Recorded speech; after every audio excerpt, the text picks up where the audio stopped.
அத்த மகனே ஆசாத்த மகனே சொத்து சொகனீராயே அத்த மகனே மாம மகளே மாம மகளே மனசுக்குள் நீதா ஏ மாம மகளே எப்பொழுது என்ன வந்து சேரும் மச்சானே சரி உன் துணவி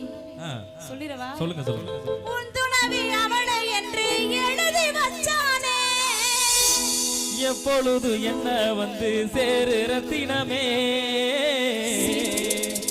எப்பிறப்பு நீயே என்று எழுத சொல்லணுமே ஒரு பர்ஃபார்மன்ஸ் பண்ணா ஒழுங்கா பண்ணுங்க இல்லன்னா பண்ணாதீங்க பர்ஃபார்மன்ஸ் இங்க பின்னாடி ஒருத்தர் பாருங்க எப்பொழுது என்ன வந்து சேரு ரத்தினமே அப்புறம் எப்பிறப்பு நீயே என்று எழுத சொல்லணுமே ஒத்தனோடி ஒன்ன பிரிஞ்சா சரி என்ன பிரிஞ்சா உங்களை பிரிஞ்சா உயிர் விடுவேனே அதேதான் அத்த மகனே